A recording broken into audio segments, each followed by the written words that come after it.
په یو وړوکي کلي کې علي نومې هلک د خپل پلار حسین سره اوسېده.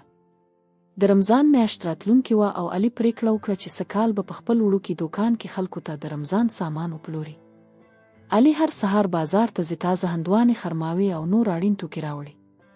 هغه تل پام کوي چې ټول توکي پاک او ښه کیفیت ولري او خپله نیت په پاکه توګه وساتي.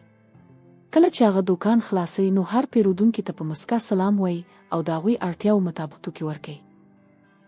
خلکو ډېر ژر د علي صداقت او ښه اخلاقو په اړه اورېدلي وو او د هغه دوکان ته ورتله پیل کړل.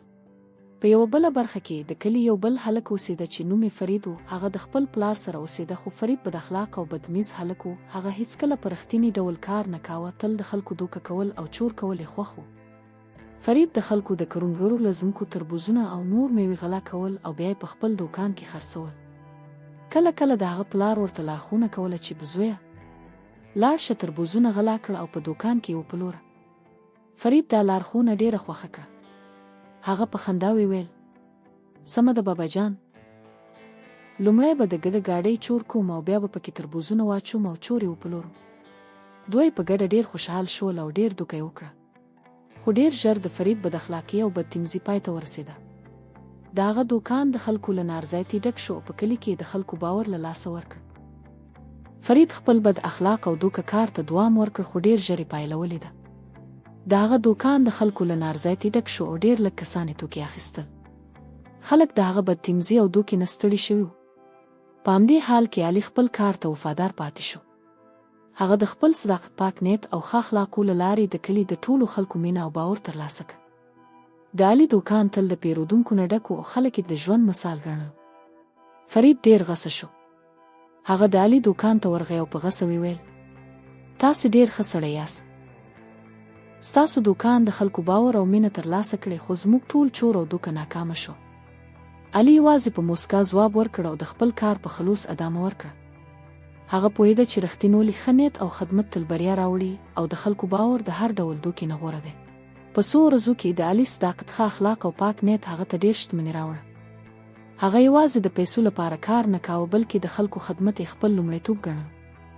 د هغه پلار حسین تل ورته ویل زویه هیڅکله خلکو ته درد مه ورکوئ، تل د نیت پاک ساتنه وکړه. علي دا خبره تل په زړه کې وساته او هر کار یې د ښه نیت او رښتینوالي سره کاوه. د علي شتمني دومره زیاته شوه چې هغه کولی شوی د خپلې سیمې ټولو خلکو ته د موټر له لارې رشن ورسوي.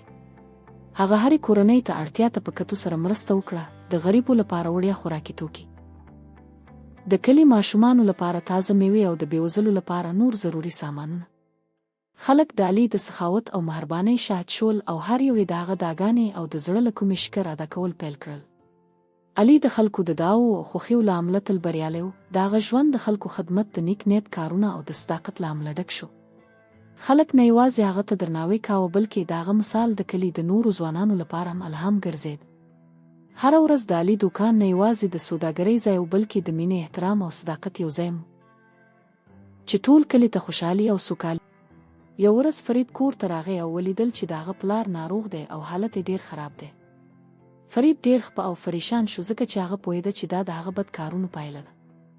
هغه غوښتل خپل پلار روغ کړي، خو د ډاکټر نه خبر شو چې د علاج لپاره لویه پیسې پکار دي. ډاکټر وویل که غواړئ پلار ژوندي پاتې شي، لږ تر لږه 100 لکه روپۍ پکار دي، که نه بیا ژوندي پاتې کېدل ممکن نه دي. فرید ته دا خبره ستره ویره ورکړه. هغه پوه شو چې حرام مال او دوکه هیڅکله د ضروري شیانو لپاره ګټه نه لري. هغه ډاکټر ته وویل ډاکټر صاحب زه تاسو ته 100 لکه روپۍ درکوم، خو زه دومره پیسې نه لرم. هغه هڅه وکړه له نورو کسانو پور واخلي، خو هیڅوک هم مرسته ونه کړه. فرید ډېر شرمنده او ناهیلی شو. بیا یې د خپل زړه په نه علي ته زنګ واهه او له هغه بخښنه وغوښته.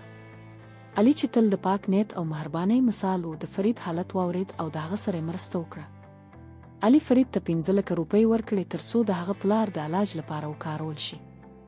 فرید د دې مرسته نه یوازې مننه وکړه، بلکې پوه شو چې صادق، پاک نیت او ښه عمل تل د ستونزو په وخت کې مرسته کوي او حرام مال هیڅکله د ژوند ستونزې نه حل کوي.